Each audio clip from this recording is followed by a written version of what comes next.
Welcome back. We're getting ready for game number 3 of Suning versus Victory 5. And last game, SMLZ was able to pilot the Suning bus towards a victory on an amazing Jin performance. Ended up deathless the entire game, and that was an interesting draft that they decided to go for, Clement. Well, yeah, if you ask for direction from Suning, there's one person you can go to and say, Mr. SMLZ, what would you like from the composition? We're all available. You can see at the start of the draft, we even predicted it. It was going to be Tahm Kench locked down. And I feel like they're probably going to go for a very similar strategy where it's just throw all of your pieces into making sure that SMLZ stays alive. You're going to bring Unsealed Spellbook on your solo laners and teleport like a Lissandra, even if Lissandra is banned, to my lane and help keep me alive. Like, that was a very one-sided strategy. It was a very interesting take on it, and it's something that we have never seen in Season 9 so far. But the bottom line is, it worked. Yeah, and that's the highlight, really. You look at SMLZ, MVP performance because his entire team helped keep him safe, but he was able to pick off kills during the team fights. He was able to get a lot of work done in the final fights. 44% of his damage. To be fair, a lot of that's because the rest of his team just didn't do damage, but they played around him so well. Yeah, he ended the game with 975 auto attack damage, basically was able to two-shot any carry at that point, and we really haven't been seeing the Jin at all for a very, very long time. Like, there are picks that can deal with him in lane quite easily. I think the environment for the junglers is not that friendly toward the Jin. Like, you need a lot of mobility to dip and dive out of that, and also the itemization changes have impacted him quite a bit. But with the Infinity Edge first build, I think we might be seeing more of it. I actually think it's turned out to be a fine pick, and I don't see why not that more gyms can't come back.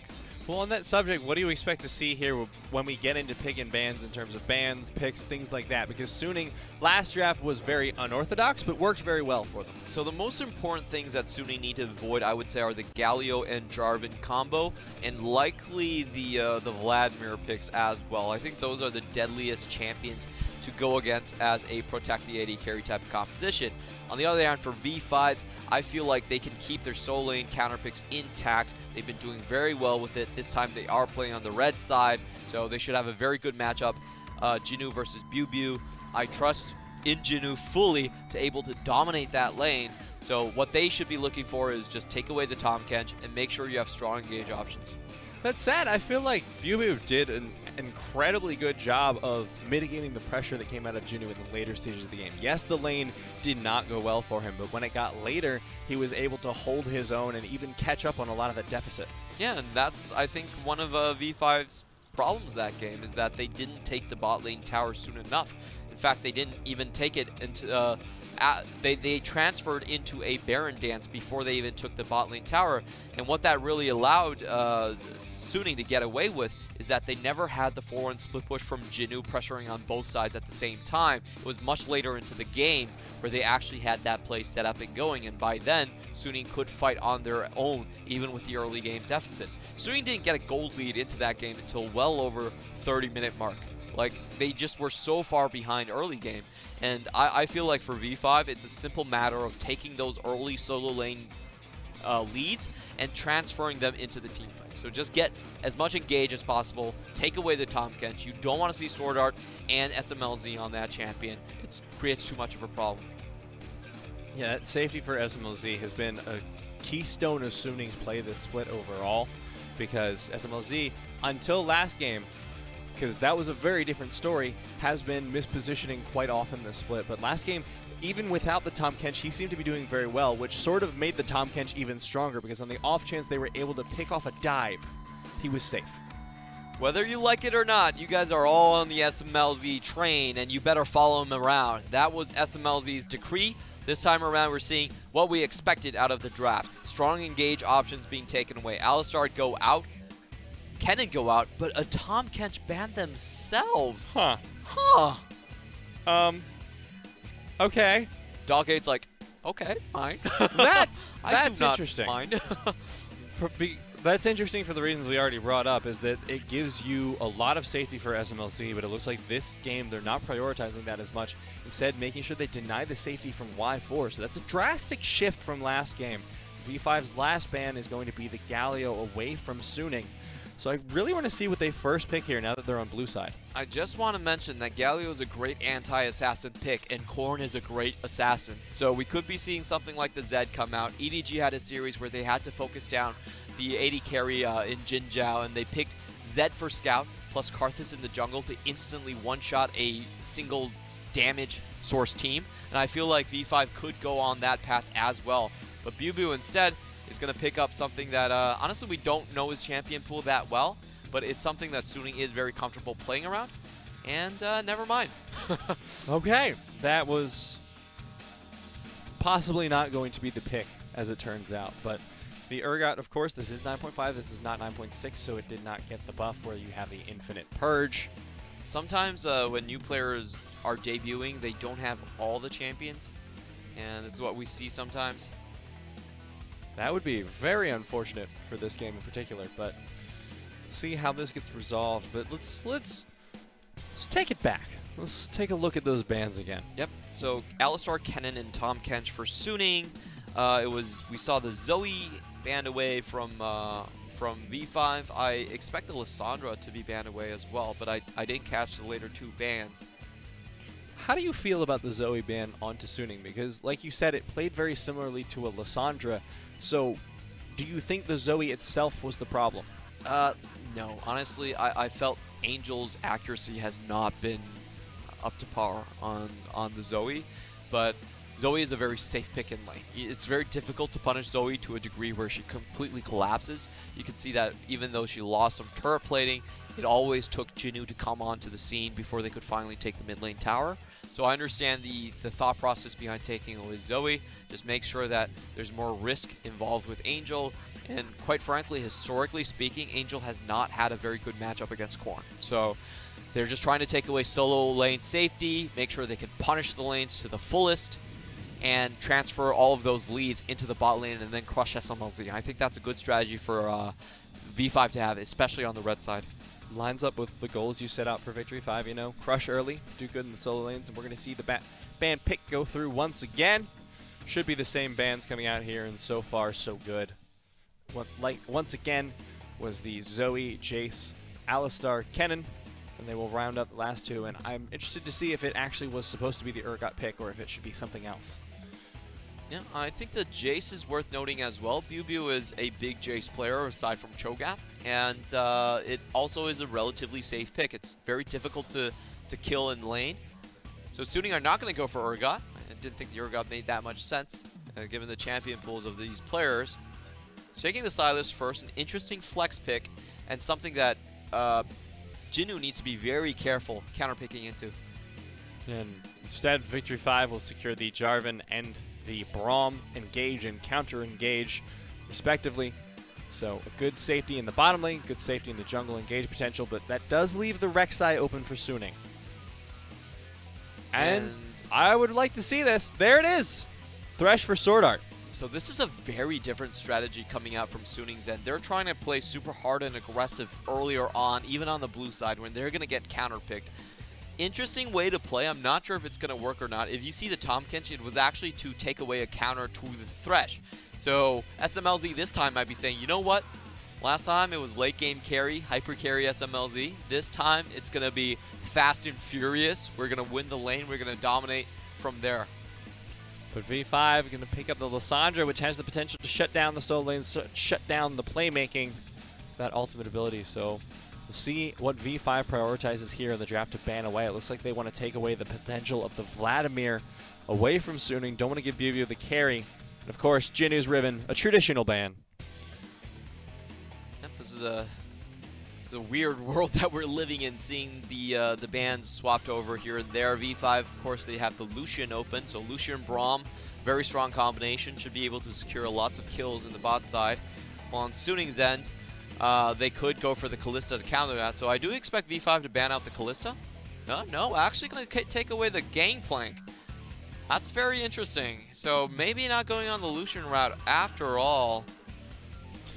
They're really prioritizing that top lane for themselves, and it makes sense because the last two games, Jinoo was a major cause of their early and mid-game success, getting massive CS leads both times. So it looks like they want to keep that tradition going forward in the rest of the series. Suning want to ban out the Jax. take away that carry option. Does look like Yorick for the top side. It's most likely pick at this point. For V5, this is the big reveal. Are they going to go head-to-head against Suning's bottom lane, or are they going to try and get something safer? V5 actually decided not to contest the top side, even though they have the counter pick and Jinoo playing up against a rookie on his first day. Instead, they're going to leave it and try to pick for a safe bottom lane. Poppy going in there for victory 5, and Suning locking in the Caitlyn. I have to say I don't really like this from V5 because I honestly feel like they're giving up so much advantage to let Suning then counterpick their top laner. Like Jinoo versus Biu should be 90% in Jinoo's favor, but they're giving that up just to equalize the bot side. This could be mid lane or top lane. Both of these solo laners picked so far are flex potentials, so interested to see where that Irelia ends up going. The Irelia wants to avoid the Poppy. That's the thing that you want to see. So the Poppy has to go top lane. I think Irelia most likely will be going mid. And V5 do need to find an AD carry at this point. Oh man, lock it. Oh. So it is going to be the oh. Okay. This is interesting. This is spicy. Okay. Come on. Draven actually has a very high win rate. All right, it'll be the Kai'Sa. Okay. So that's a fairly good AD carry. We've seen it very successful in the past, but against the Caitlyn, it seems like a dangerous lane. Yeah, it's not a good lane for Kai'Sa. Kai'Sa's going to get pushed in and punished earlier on. We've actually been seeing some really good success on Caitlyn with the new item changes. I think it's Gala on from Sino Dragons who's been tearing it up in Korean solo queue right now. It was top 5 yesterday when I checked, and he was playing a lot of Caitlyn as well with the lethal tempo. So you tag someone with Peacemaker, you deal damage to them, you walk up, you get your auto attacks in, headshot them a couple times. Works out very well in lane. A lot of opportunity to poke down in the lane, and then in the late game team fights. It's a lot of safety there for SMLZ without having to sacrifice the support position, without having to put SwordArT on that Tom Kent. So I like that decision as well, because SwordArT so well known for his engaged playmaking supports, and he gets one of them here today with a Thresh. Thresh is SwordArT's self-proclaimed best champion. He likes it to death. He said it's the easiest champion to get MVPs on. And they actually have a very deadly duo between dragging someone onto Caitlyn traps, flaying them, going into the entire EQ animation. There's a lot of damage that can be dealt right there. And Kai'Sa needs to play this lane super carefully. They have a little bit of safety from the Braum at the very least in the bottom side, but question is going to be if it's enough against SwordArT's incredible Thresh play. Yeah, I'm not very comfortable with V5's draft. I felt they traded away a lot of their strong suits just to get take Suning off of their game plan. They played a relatively safe mid laner in Lissandra. They played a very safe top laner in the Poppy, and they're just saying, you know what? We might have had massive leads in these solo lanes in the previous 2 games, but we're not actually going to step on that point. We're actually going to try and play a team fight and match Suning on that front. So it does take V5 away from their comfort zone, and I'm really suspicious if they can pull it off. Strategy switch for both teams here in game number 3. Playoff hopes are on the line for both Suning and Victory 5. This one's the decider. Oh, what? The Sylas is actually going to go mid lane.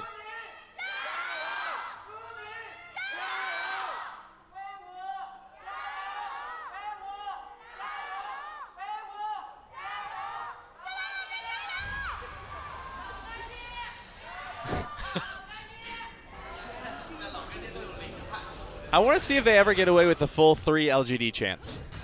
That's my goal. They should not be allowed to. They should be evicted from the stadium. Like, ma'am, please follow me. It's at least a little bit fun. Come on, Clement. It is. I'm sorry, I'm the fun police. But I was actually quite surprised that it's going to be the Irelia versus the Poppy matchup. The Irelia is very reliant on her gap closers to do anything, even just farm, and it makes it very easy for Steadfast Presence to land. Steadfast Presence actually does a ton of damage early on, so it's quite easy for the Poppy to just bully Biu in lane now. That being the case, what do you think is their reasoning behind switching up the solo lanes? Well, I think they want to abuse Sylas versus Rek'Sai. That's a very strong gank combo, and if you can get that to snowball, it's extremely deadly. So all looking towards the mid 2v2. Great dodge there by Angel. Pepper forces to flash out. The knock-up there will force away Corn's flash as well. Weiwei has the full Conqueror. There's the knock-up onto Pepper. Gets the EQ out. Red buff, can it do it? Oh, so close. But Suning will burn all the flashes there in the mid lane, and Weiwei gets to keep his. Yep, a lot of damage done. This is the combo that we were talking about, and one of the reasons that Sylas is now now picked a lot more in the mid lane than in the top side. One of the Sylas's biggest weaknesses is that he doesn't have much backward mobility. Oh, both junglers are coming back in. Abscond going to land. Corn should be able to come in first. Corn needs to use the... Oh, he's not going to have the Glacial Path. Doesn't have level 3. The double kill coming in for Weiwei. Yeah, and that really was not a play that I felt V5 should have been going for. And we do have to notice that they were spotted out earlier on the top side ward, so Jarvin Pepper's path was probably spotted in that. And with Rek'Sai still having the flash, I really don't think that was the correct play from V5. They needed to back off and try to play defensive afterwards. Now they're going to have to live with their mistake. 2 kills going over to Weiwei, 2 assists over to Angel. So a good position here for Suning's early game. The bot lane is not much different in terms of that story. SwordArT and SMLZ have done a great job shoving V5 under tower, getting a lot of poke damage down in the trades. So just taking a look at the runes, it's going to be fleet footwork, so not like the lethal tempo I was seeing in solo queue. I think it's just a siege and poke type of game. You can see the ward line set up very well by Suning. They're going to be able to take those turret platings down relatively quickly. In fact, they're already down 1 turret plating right now. It's a lot of strength. Trade going down in the top lane. Bubio incredibly low. This is not a good lane. No. This is not a good lane by any means. Just not look at that freeze. Now Jinoo going to have the time of his life just farming it up against this Irelia. Bubio not having a great time. Probably looking to back at this point and then teleport back into lane, try and sustain his way back up. But Angel in the mid lane having similar difficulties actually despite the early ganks. He's down almost a full wave, but we'll catch a lot of it up under tower here. Petricite burst. Yeah, that great doesn't wave matter. 2 kills for 2 CS. Sign me up for that. No problem whatsoever.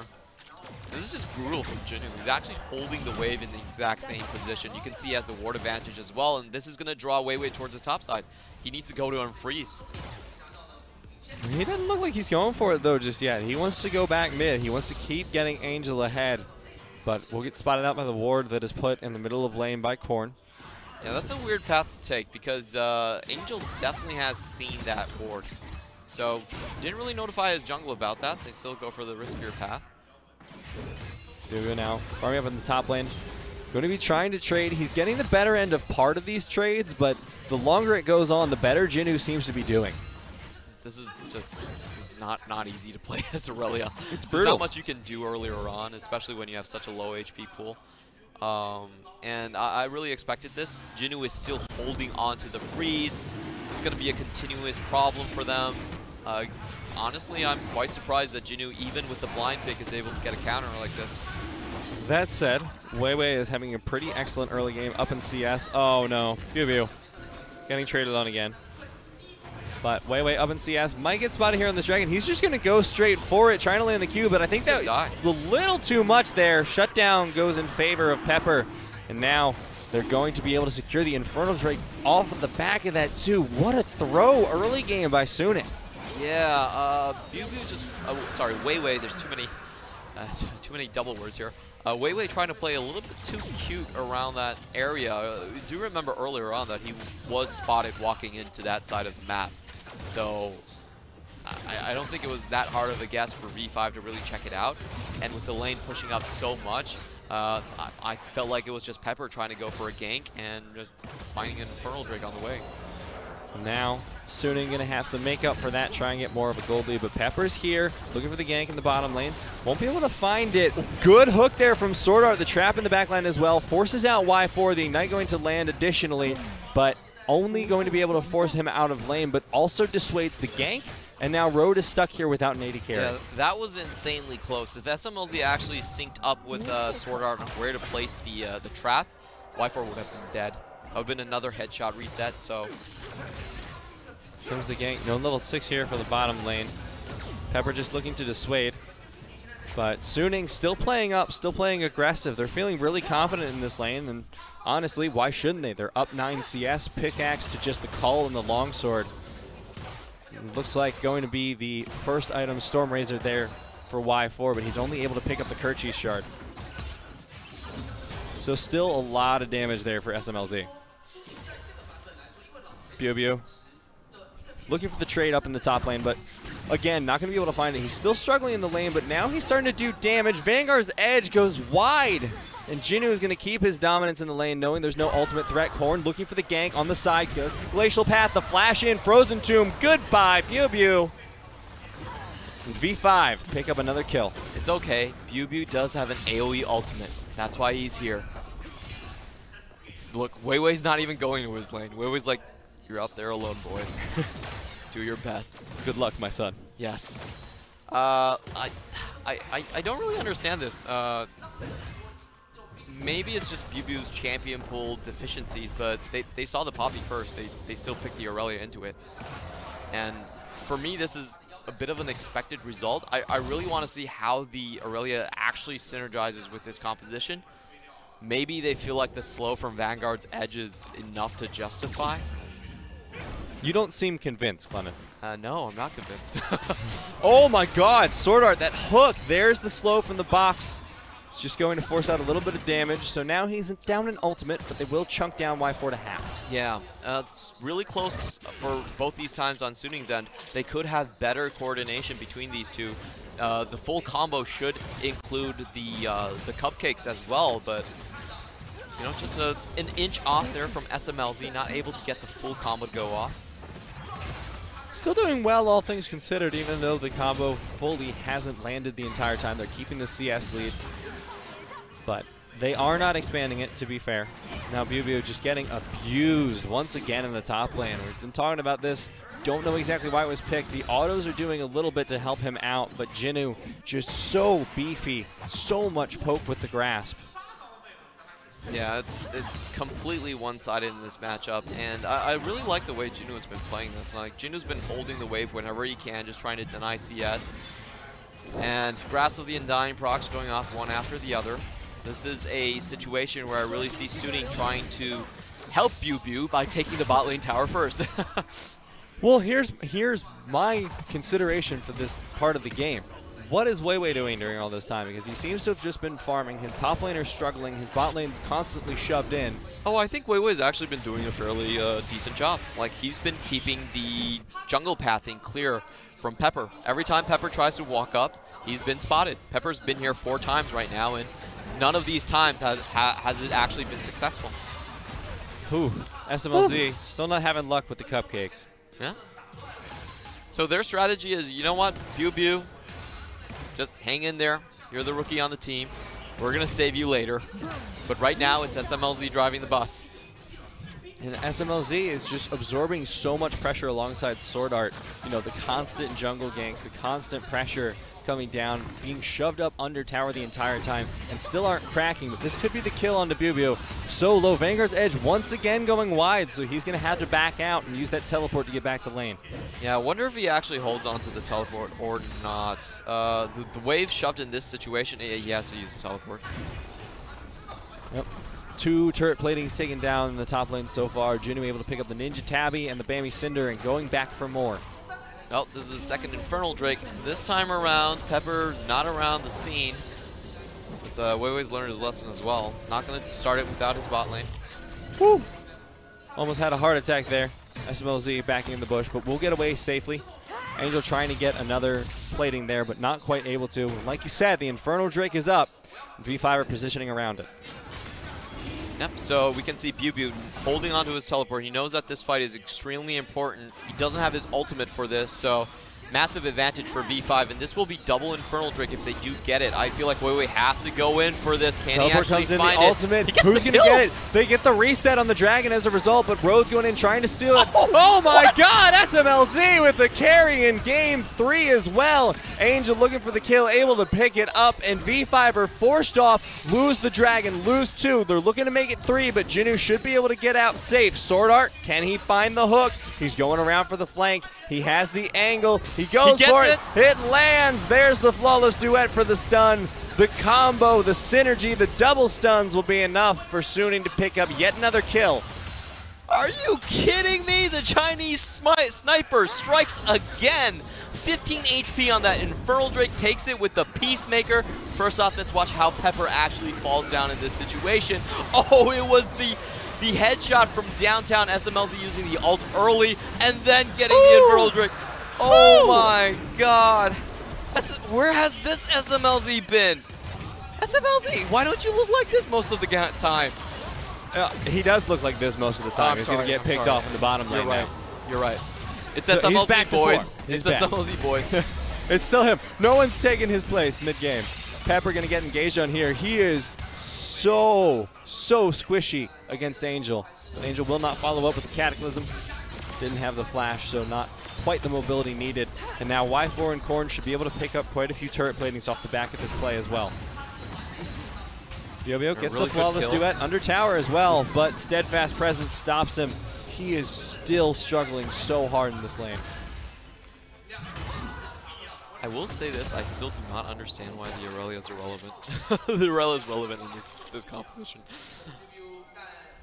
I have to assume it's the ultimate. I guess so. I cannot think of any other reason, because they did not want this to be happening. They don't want him getting dove under tower by the full tank Poppy successfully. That was smooth. They picked it for that. That's the reason. That's all I need. The classy play. It's like, okay, I get it now. 20 seconds till turret plating falls. SMLZ should be able to get the tower beforehand. Big chunk of gold in his pocket. 6-10 to him. He's got the eye edge. He's got the double dagger. And now they're pushing towards the mid lane, looking for their second tower of the game. They will trade the top lane tower for this. Yeah, the heat's turning on for V5. Remember, if they lose this match, they're out of playoffs as well. So both of these teams have to win this bout. This tower should be going down. There's the engage. Frozen Tomb comes in and takes out SMLZ. And now Suning's push has been stopped in its tracks. Without their star 80 carry, there's not a whole lot they can do. Yeah, SMLZ walks up a little too close in Korn expensive flash. Even though SMLZ flashes himself, it's not enough to take him out of range. And they break the siege momentum from Suning. This is frustrating after last game, Clement, because we saw a different SMLZ. We're going to see gank come in as well. Cataclysm from Angel will secure the kill. But SMLZ, again, positioning like he has been all split, and that is not a good thing. And Angel's really fed at this point. It's going to be a lot of headaches for the enemy team. He can just use Korn's Frozen Tomb if he wants to. It's going to be very hard for a close-range AD carrier like Y4 to walk up on him. Taking a look at the turret plating in favor of Suning. But now towers have been even up across the map. Top lane, the only one remaining on the side of Victory 5. And the same, or mid lane rather, for Suning. And now YoByo getting chased down. He doesn't have a tower here. I do not know why he was this far out. He's not going to follow up the flawless duet, so I'm pretty sure he's just dead here. No one's coming to help him. He needs a monster outplay. I think he should be okay. Honestly, he has... Oh, wow, that was insane. Vanguard's edge not going to be able to do a whole lot for him. Picked up by Y4. Did you see what Jinoo did right there? Jinoo slammed him onto the edge of the wall while he was trying to Q forward. That was sick. Jinoo's nuts, man. He cancels out the damage and the heal from the Q. Instantly kills him, pins him on the wall. I thought he was fine. I thought that Irelia was going to be able to walk away, but I was wrong. You were. It turns out you were very, very wrong. YoByo is not going to be able to get away from anything this game. Down 30 CS compared to Jinoo, who is playing out of his mind. And this is going to be the sticking point for Suning. The rest of their map is going so well, but it looks like they're rotating Angel up to try and deal with the tanky top laner of Victory 5. Still a very back and forth game at this point. V5 and Suning both wanting to play front to back team fights. Ooh. Corn should be able to make it out of this one. Glacial Path makes him safe. That will be on cooldown now. They're just trying to track him as best they can. And now Drake is up once again. Another point of contention. It's 1-for-1 so far, and the Mountain Drake is a high priority Drake for both teams. There's a very large item lead for Suning. Look at Weiwei already with the completed Black Cleaver. Also SMLZ sitting on better items here as well. Angel's looking for it. Frozen Tomb lands onto him. Ace in the hole. Follow up the shutdown onto Corn. And now Victory 5 looking to be forced off of this dragon. It will go into the pocket of Suning. They're starting to look to regain momentum in the game. These two dragons are massive. Infernal and Mountain. It's going to transition them into a very easy Baron take if they so choose to. They also have a lot of damage dealers on their team to just make that early Baron work. So V5, I think they're getting pressured a lot on the Kai'Sa pick. I don't think the Kai'Sa is going to get to her items in time. Angel just going in, stealing away the Frozen Tomb, hitting the Abduct as well, and a beautiful shutdown. Like you said, Y4, not quite 2 items just yet. He does have the Q evolve, but is still missing the E evolve at this point. Needs to get the recurve bow to achieve that. Once he does, he'll have at least some way to fight in the team fights, but SMLZ is just doing so much better with the items he has. The problem is Y4 doesn't really have a place to farm.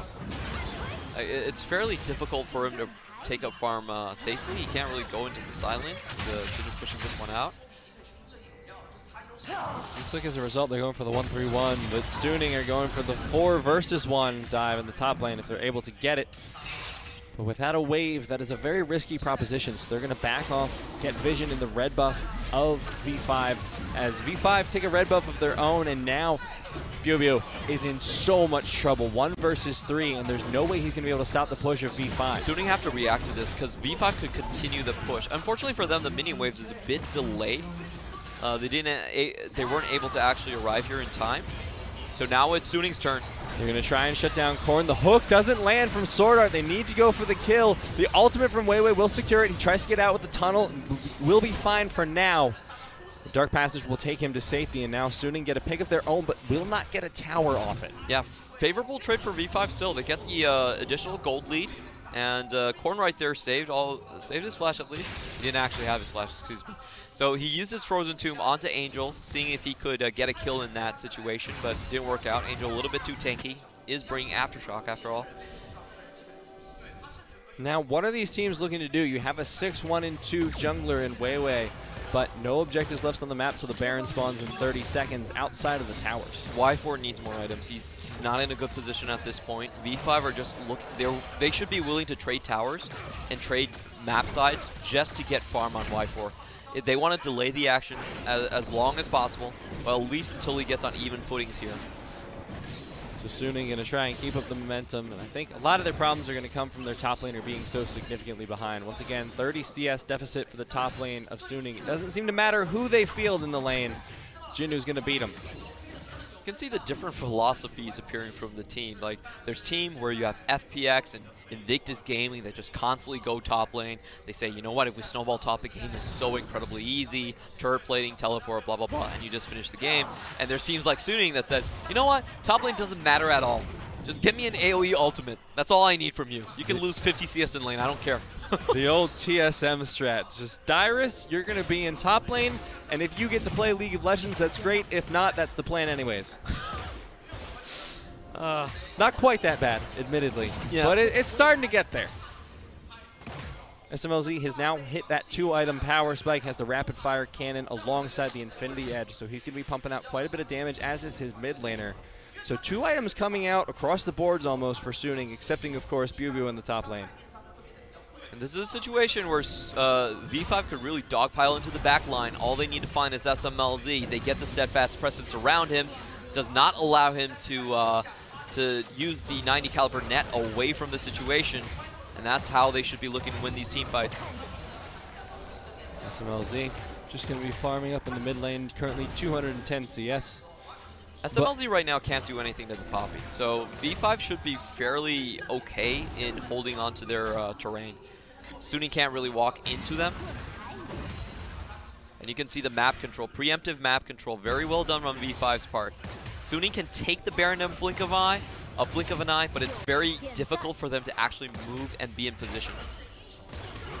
It'll be seen quite easily by Victory 5, and now 30 seconds remaining until the Dragon is back on the map. This could be an option for Victory 5. They already have one Mountain, so a second one would help them with that lightning-fast Baron take. Yep, this should be Suning's still pretty much in the lead. Very, very much in the lead. Rek'Sai just going to the back line. It's going to stop the majority of V5's damage. He's working on that Guardian Angel there for Weiwei, but the problem is always going to be Jinoo. He's able to shut down so much engage, shut down so much damage from SMLZ.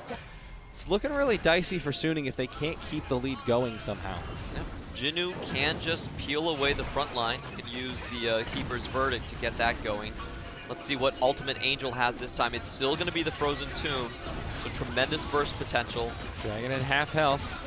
Looks like V5 are going to go for it. Oh! They're able to steal it again, this time off the back of Weiwei, and now the fight's been initiated. Weiwei goes in with the Killer Instinct, and now they won't be able to do a whole lot of damage from SMLZ. He's trying to poke down as best he can. The ultimate comes out, but not able to find anyone for Weiwei. Jinoo forced off on the side. Bio and SMLZ trying to get the kill. Finally, they'll pick it up, and now SMLZ trying to free fire away, but will not have any luck. It is 1-for-1 in the trade.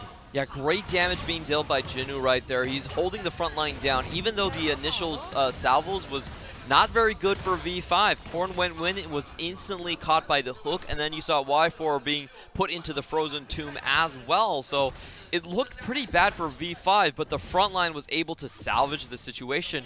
And even though they lose the Mountain Drake, it actually wasn't that bad.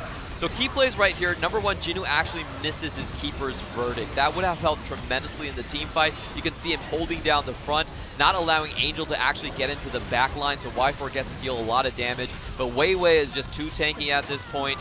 He has his perfect timing as well. Takes a long time for them to finish off Jinoo, but honestly, even though he missed the initial ultimate, I would still say that he saved the team fight from going really, really bad.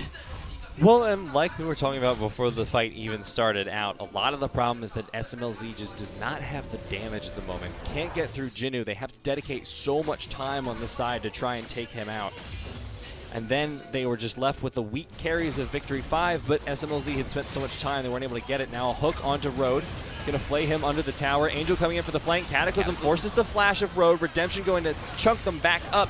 Korn takes a lot of damage for the ace in the hole. Angel almost dies there. Bio coming in. There's the ultimate, the Vanguard's Edge we were looking for. The Cataclysm comes out as well, and SMLZ free firing. He needs more damage, but doesn't have it. They'll finally take out Pepper. The triple kill for Y4. But at what cost? They only lose 2. SMLZ trying to keep the defense up by himself, but since he is by his lonesome, is too much of a task. Yeah, crit 80 carry still can't do much against some fire builds earlier on, and that was a good move by Suning, honestly, because they played the majority of the 4v5 pretty well, and they did get the extra kills for it. Let's see how it all goes down. SwordArT starts with the extra hook. Y4 dodges out. Angel goes in with the Cataclysm, but actually only gets Pepper, so not a lot done there. Korn comes in, blocks out the ultimate from Caitlyn, and I thought this was going to be it. But then you just see Pepper coming in with his own Cataclysm, double Cataclysm, baby, and just stopping Irelia in her tracks. So a lot of clutch moments right there in the team fights, and I would say very well played by both front lines, basically keeping their AD carries alive throughout the majority of that and finishing up Y4 with a triple kill. If you look at the kill count on SMLZ right now, I don't think V5 are going to lack that backline damage. They were very far behind in the laning phase. That's not the case anymore. Yeah, V5 picking up 3 items so far for Y4, and he's working on a 4th. There's so much damage in that team fight. Just keeping him safe is more than enough. But for Suning, that doesn't feel like it's the case. SMLZ by himself wasn't able to get a whole lot done in terms of shredding the tanks. This time he did a lot better in taking out the carries, but that's not all he has to do in a team fight to get a victory for his team. Now, Infernal Drake going to spawn in just 1 minute and 30 seconds. Both teams looking to contest that. They both have one Infernal Drake of their own. Suning have the better chance of being able to take it due to their double Mountain Drake, but it could be anyone's game. And after last team fight, V5, if they get the engage, it's going to be a bad time for Suning. Can we just say this is the best these two teams have been playing for quite a while. You really need something on the line for these teams to show up, and this is finally it. V5, Suning, I think they have an equal chance of taking this out. Suning have a much weaker front line with Rek'Sai Irelia, and V5 can't shred through that with Y4 at this point. Not enough resistance is really being built on Suning's front. SwordArT looking for the pick. Angel as well. The Glacial Tomb comes out. I'm not sure if it was from him or the opponent. There's the redemption. Great Dark Passage there from SwordArT saves him, and now Suning have 4 members, the Flawless Duet, to try and get the chase away. Suning still alive, but Corrin trying to go in for the engage. Vanguard's Edge is able to tank a little bit. Oh my god, the hook onto Corrin. They won't be able to find much more. Flawless Duet goes wide again, and Suning are able to save themselves in the fight, but not much more. Really creative use of the Frozen Tomb by Angel. Keeps himself alive, and they dodge out of what should have been a disaster. Also, Jinoo nearly got the knock-up on Keeper's Verdict, but BuBu able to dash away in the nick of time. Suning now setting up for Braum play. They don't really have the advantage in this fight, though. I don't feel like they have the superior frontline or the ultimate, but just using the teleport to gain control of the pit. Yeah, I don't know about this one here. For Suning. They're going to try starting it anyways. They have the control ward on this vision. Y4 out of position. V5 assumed they were out. Y4 is taking the Infernal Drake by himself, so he will secure it, but the Baron looking to go down in favor of Suning. Pepper has the potential for the steal. 2,000 health, 1,200. They go in. Pepper misses. Suning able to take it, and now Suning looked for the fight. Corrin incredibly low on the back line, and no one's able to take about SMLZ. He's free firing onto Pepper. Pepper makes it out, but the chase in from Weiwei, the ultimate going to take him down. 3 kills in the fight for Suning. The Baron buff on their back, and they're pushing towards the top lane. Crucial mistake coming in from Pepper. That was a 50-50 Baron coming in from Suning, but he doesn't actually do the flag and drag. He was stayed up there over the Baron wall and had to Cataclysm in. Not a good fight for him, and off the back of that, Suning are going to be able to pick up the inhibitor tower and the inhibitor. They have the Baron buff ticking. 2 members still down for 10 seconds. They will back off. There's a red buff still for them to take, as well as a mid lane tower. Dragon not on the menu for a little while. Does feel like V5's hopes of winning this game are slipping away. They still have the double Infernal to look forward to, but Suning Gaming have such a massive sieging composition. They have the range advantage. It's going to be very hard to walk up onto them with the box in place. Let's just watch this. Pepper tries the Q, but doesn't actually try the combo. Oh, he mistimed that. Unfortunate play right there. I think they should have had vision. Corrin was already in place, but unfortunately, he didn't even try for the EQ combo. He actually saved it and wanted to go for the blast cone over the wall. Not the correct call. In stark difference to last game, this one is feeling a lot more like the Weiwei show. 8-3-5 on that Rek'Sai, able to secure objective after objective for his team. And yeah, SMLZ now has the Lord Dominic's regard, so he'll be able to take down those tanks, but it's been Weiwei who's been setting up these fights. It's been Weiwei who's been able to get the engage onto the backline and keep the threat up against Victory 5. So Suning looking to win this game off an entirely different carry than last time, and that looks good for them going forward if they're able to secure this one, because look at BuBu, that CS differential has all but disappeared as well. Yeah, only down 9 CS. He started his lane horribly, but he's finally back into the game, and right now I think Suning has the tools available to deal with the front line of Jinoo. Jinoo is no longer that immovable object in the top side. Let the siege begin. V5, they need to find some flanking areas. SMLZ still has Flash available and the QSS on the side. Angel trying to get picked off here. Y4 looking for it. Weiwei trying to zone, but it looks like Angel goes down. Baron still available for the members of Suning. They're trying to get the flank now onto Weiwei. They land it. He's looking for Y4. Not going to be able to find it. Not enough damage. Pop the GA. They will take out Corrin on the side of the fight. Suning just need to push into the inhibitor. They know their jungler is dead. They're trying to get as much as they can. No kills will come out in favor of Weiwei, but Suning will take down the inhibitor. Just one more auto will do it. And now, look, they're looking for the flank. Pepper gets ulted in the face. Ace in the hole does a lot of damage. SMLZ chasing down. Uses the 90 caliber net to chase forward, but no red buff means he won't be able to take down Road for the time being, but they will save their base. Let's see if Pepper actually managed to find some way out. That was a really ballsy play by Suning. They actually lose 2 members and say, you know what, we can continue the push. We're not afraid of the 4v3, and they were correct in their assessment. SMLZ is just this strong at that point where they're able to hold down multiple members and continue to split push, continue to siege. Not able to take down the mid lane tower just yet, but they have taken down inhibitors in both lanes. The Dragon will be up in just 1 minute and 15 seconds.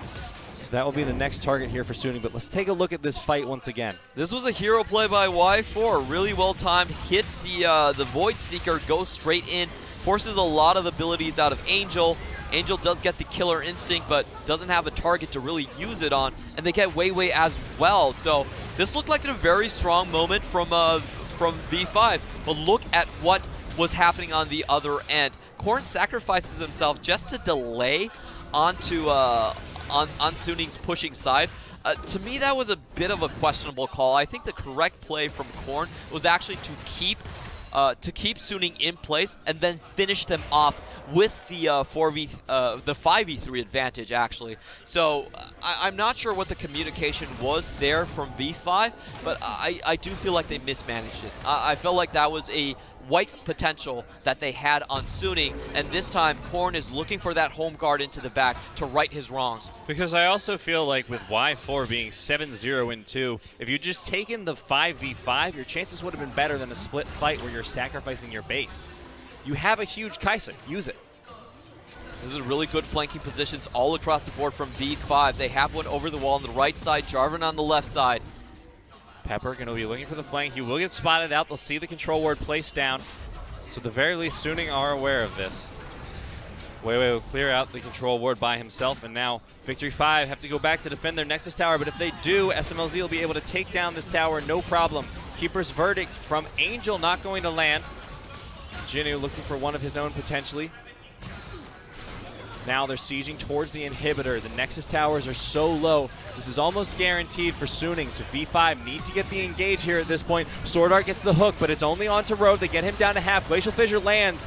Will only be onto the front line, only onto Angel. So much damage. BioBio able to take out Pepper, and now Jinoo so low. They pick off BioBio in the front line of the fight, but the inhibitor still under threat, as are the Nexus tower. Corn goes in, but there he's taken out. Y4 as well, and Suning, can they do it? Are they going to turn the game and save their playoff dreams? It looked like they might just. Only 1 member remaining. It's just Road. First Nexus tower down. SMLZ autoing away for the second, and this is the Nexus going down, and the split saved for Suning Gaming. Just a few more autos to do it, and Suning take it. Their playoff dreams are still alive, Clement. And what a massive performance from the SMLZ hype train. Now, this is a completely different way that Suning has been playing the game, but at the end of the day, you have to admit it did work. It looked like they had more purpose inside the game. Their drafts were more focused, and SMLZ was smiling. What possibly more could you ask for? I have questions still about the strategy of leaving BioBio out to dry, because I feel like he has potential as a top laner, but if you give him a matchup where he's not quite capable of handling it, I don't know if that's a sustainable strategy going into playoffs. I'll be honest, I don't think it's about what BioBio actually did. It's about what you don't have to do for XiaoAL. And XiaoAL's been playing more of the carry picks. He needs a lot more resources on the team. He's one of those threads that does take away from the SMLZ system, if you might say so. Now, I will say that I'm not sure what's happening behind the scenes for Suning. It looked like they had very divergent opinions about what to do with the team. Were they going on the SMLZ, just the blank check route, or did they want to keep some semblance of a 4-1 split push strategy with XiaoAL? How did they want to actually use their pieces? We don't really know. It seems like a discussion that was evolving right in front of our eyes. But at the end of the day, it does look like it will be SMLZ calling the shots for now. And you can't question the results necessarily. Yes, SMLZ hadn't been playing great this split, but when they rally around him, when they set everything up for him, things looked a lot cleaner for Suning. They had a clear objective, they weren't split behind other calls, and they ended up doing pretty well, taking down V5 2-1. So looking forward, their playoff hopes are still alive. They're not guaranteed yet. In fact, I'd say they have a harder road ahead, making sure that they're able to even make it in, but what do they need to do going forward to secure this? Because V5 now, their playoff dreams are dead, which sucks. Yes. But Suning, they're still in it. They still have hope.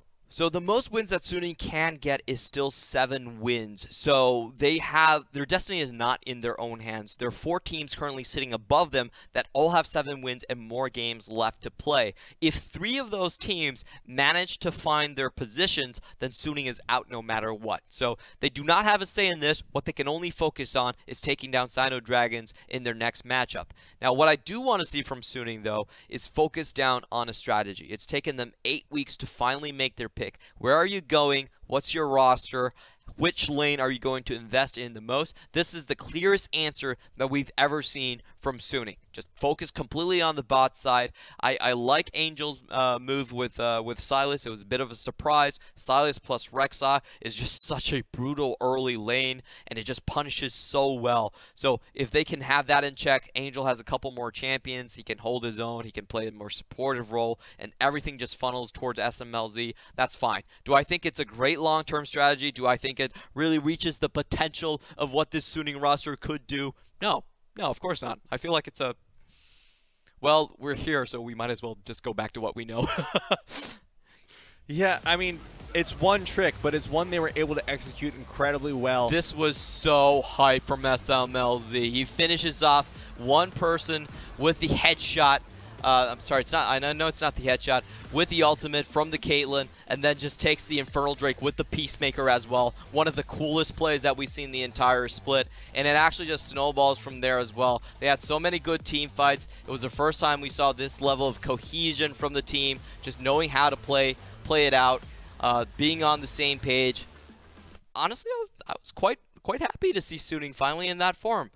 I think in this game specifically, it's hard to highlight one player significantly more than the others. Yes, there were amazing plays made, but I think I can say that about almost every player. Even Bio in the end had an amazing ult with the Vanguard's edge, but throughout the fight, throughout the game, there were so many good moments. You know, you had that Piltover Peacemaker Dragonsteel. You had Angel going in with some crazy engages using Cataclysm, using Frozen Tomb. Bio, yeah, not as well performing, but Weiwei was able to secure objectives that he had no right taking and also get huge ganks off and SwordArT with the picks. So I think this is, like you said, the most cohesive Suning that we've ever seen, and it comes off the back of not one good individual performance, but the unit. Yeah, it was a unit performance, and it also was going in one direction, which is, we reiterate this a lot, but 2 heads, no matter how good they are not better than 1.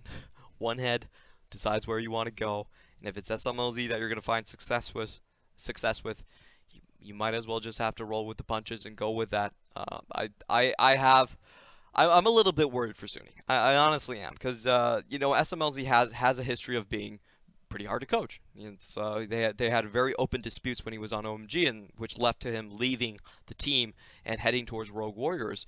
And I feel like this is one of those situations kind of brewing up again. And you are on the crossroads. You also have the pressure of succeeding, potentially making it playoffs as well for Suning.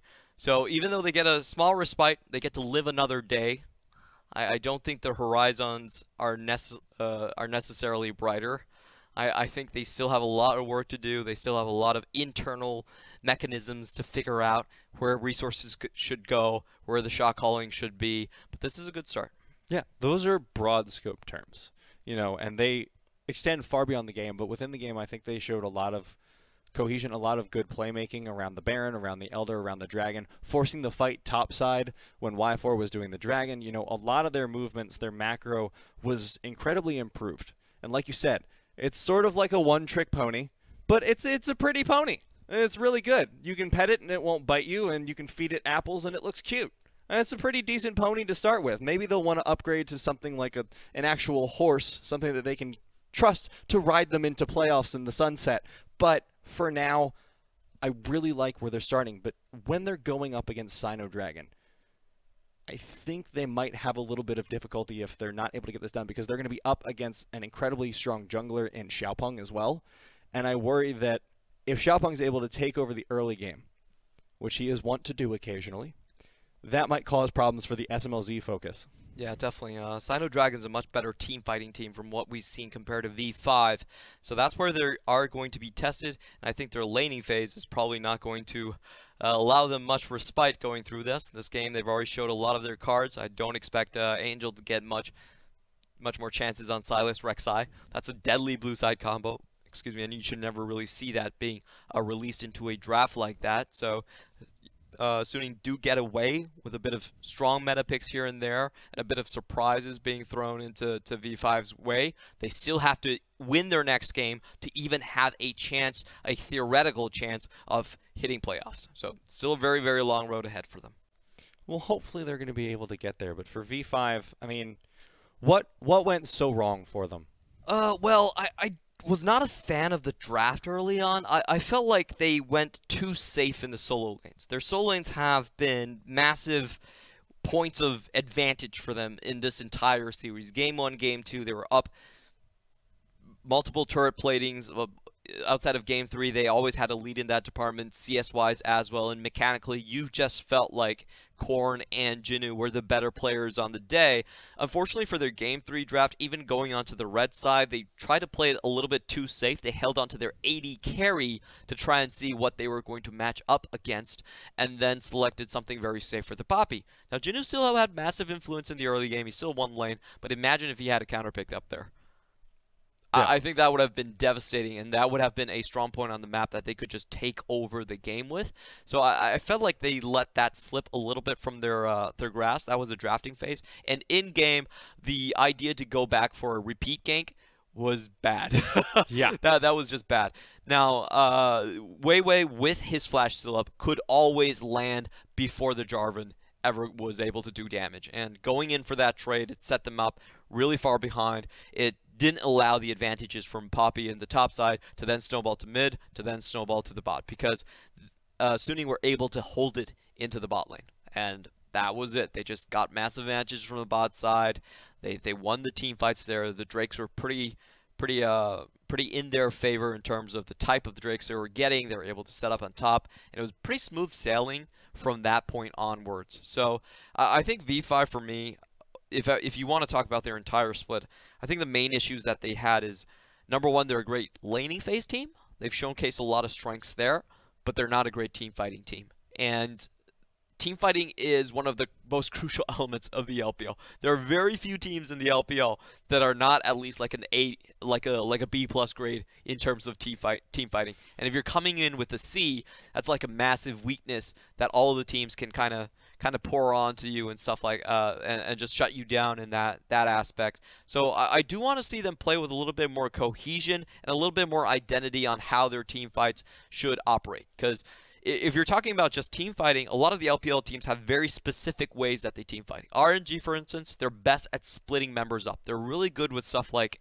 Rise. They're really good with stuff like Ragus. They're really good with stuff like Poppy. If they can split members up, they know how to do it, and they know how to instantly converge on one side. If you're talking about WE, they know how to do the dance. Their frontline and backline have the best cohesion that we've seen. They're able to move and back out like no other team is able to. They're able to keep a Mystic dealing damage throughout the entire team fight. That's one of their best suits. So it's not just about be better at team fight. It's also about how do you actually want to play the team fight. Have a specific team fight style. And I think that's something that we just haven't seen from V5. Yeah, Suning had a better time of that exact thing this game, and a lot of that I think was enabled through the jungle mid duo in the early game. Especially we were talking about the ganks that went so poorly for the side of Victory 5, and a lot of that was enabled off of our MVP for this match, Angel in the mid lane for Suning Gaming on that silence. Just absolutely insane performance despite the damage numbers. What I really liked about his Sylas is that he was super creative with what he was going to take with the ultimate. A lot of times you steal someone's ultimate, you don't remember that you can Frozen Tomb yourself. And that's what he did multiple times. He was always picture perfect with the Frozen Tombs on whether he was going to catch with it or protect himself. And in the last team fight specifically, he was able to go in, Frozen Tomb himself, pop out, and then go into the Zhonya's once more, delay all the frontline damage. Y4 was hesitant to step up, and they finished off the front line of V5 before V5 could then do the Hail Mary and try and get something back on the back end. So it was really creative play from them. And honestly, I've been saying this for a long time, but Sylas is a much better mid lane champion than he is in the top lane. Sylas cannot go backwards. So when you have a long lane in the top lane, he falls behind, he completely deflates. And I really see this new wave of Sylas players just copying a Sylas main that we recently had, who had a 70% win rate and went to Korean Challenger #1. He held on to that spot for a couple of weeks, and then everyone was like, you know what, Sylas mid is legit. Let's go for it. Yeah, Sylas definitely a point of contention into the games going forward, because one of them coming up is going to be EDG versus TOP. That's coming up next. Get hype. It's going to be a good one. Playoffs are on the line once again. We'll be back with that soon enough.